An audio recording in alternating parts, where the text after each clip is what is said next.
Good morning, student. Today we will discuss about the morphology of the flowering plant. So first of all, you should know what is the meaning of morphology. In morphology means the external study of the flowering plant. Whenever we are discussing about the external structure of stem, root and leaf and the flower in detail, that is known as morphology. It is the branch of science in which we will discuss about all the part of the flowering plant, basically angiospermic plant. So आपके syllabus में इस बार flower से ही उन्होंने शुरू कर दिया, stem, root, leaf और उसके मॉडिफिकेशंस को हमने इस बार हटा दिया गया सीबीएसई की तरफ से. So we are heading towards the next main topic, that is the flower. It is a reproductive unit of the angiospermic plant and it is formed by the process of anthesis. In this anthesis, the shoot is developed into highly modified shoot bear many floral leaves. तो यहाँ पे क्या होता है बेटा, internodal growth होनी रुक जाती है किसी भी शूट की और सभी पत्तियां जो अराइज होती हैं नोड्स के पास वो एक साथ इकट्ठी हो जाती हैं. कंडेंस्ड फॉर्म ऑफ शूट भी आप इसको बोल सकते हो. तो उससे क्या बनता है, आपका फ्लावर्स का फॉर्मेशन होता है.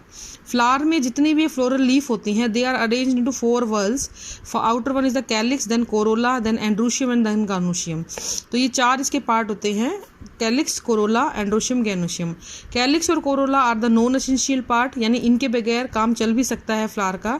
Where as the androecium and the gynoecium is the male and the female reproductive unit of the plant.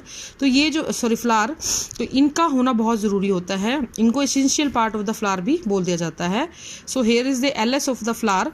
You can see here the sepal, petal, stigma, style, ovary and the stamens. ठीक है, this is the thalamus and this is the peduncle. Last ये वाला portion जो है जिससे आप फूल को hold करते हो. नाउ पार्ट्स ऑफ फ्लावर की अगर हम बात करते हैं, the stalk of the flower is known as pedicel. The floral leaves are arranged in the 4 whorls at the swollen end. इस स्वोलन एंड को हम लोग क्या बोलते हैं बेटा, थैलेमस. ये वाला जो हिस्सा है ना, इसको हम क्या बोलेंगे, थैलेमस बोलेंगे. Calyx and corolla are the non essential, ये मैं आपको पहले ही बता चुकी हूँ. अगर हम एक्सेसरी पार्ट्स की बात करते हैं तो androecium and gynoecium are the main essential whorls of the flower. So calyx के बारे में हम बात कर लेते हैं थोड़ी सी. व्हर्ल ऑफ सेपल,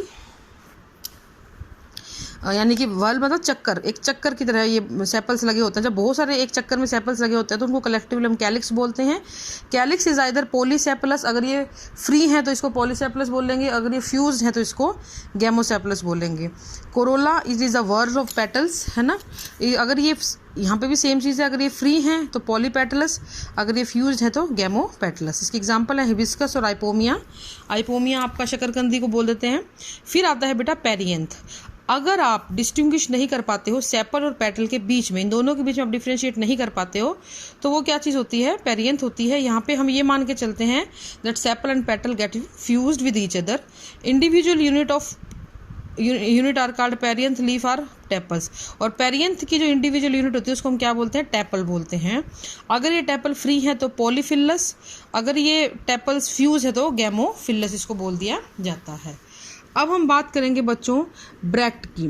आपने बोगनविलिया प्लांट देखा होगा तो उसमें आपने देखा होगा बड़ी बड़ी पिंक कलर की ऐसे लीव्स होती है, जो इसको आप एक्चुअली फ्लावर मानते हो, और उसमें छोटे छोटे वाइट से ऐसे डिज़ाइन, फ्लावर्स का डिज़ाइन जैसा लगता है आपको, छोटे छोटे.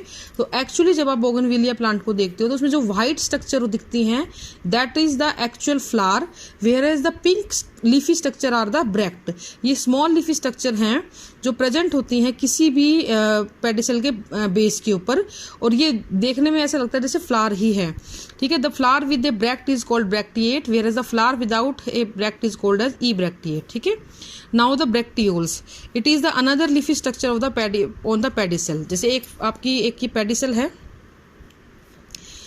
तो यहाँ पे एक लीफी स्ट्रक्चर आपको मिल रही है, यहाँ पे आपका जैसे फ्लावर है, कंडल शूट हो गया आपका ये, और यहाँ पे अगर कोई लीफी स्ट्रक्चर मिल रही है तो फ्लावर के बिल्कुल साथ में जो मिल रही है दैट इज द ब्रैक्ट, और जो बहुत नीचे मिल रही है arising from the base of the pedicel that is ब्रैक्टियोल. Okay.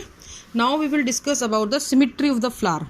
On the basis of symmetry, flowers are of 3 types: asymmetrical, actinomorphic, zygomorphic.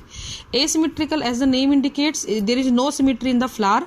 यहाँ पे आप 2 equal हाफ में किसी भी प्रकार से उस फ्लावर को नहीं बांट सकते हो. कैना flower is the example of this asymmetrical flower. Next come the actinomorphic flower. ऐसे फ्लावर जिनमें रेडियल सिमेट्री मिलती है, और प्लांट के एनिमल किंगडम में आप पढ़ के आए हो, रेडियल सिमेट्री का मतलब क्या होता है, you can divide the flower into 2 equal half by any plane of division, that is known as actinomorphic flower. Hibiscus, rosa, जो है इसका एग्जाम्पल है एक्सोरा।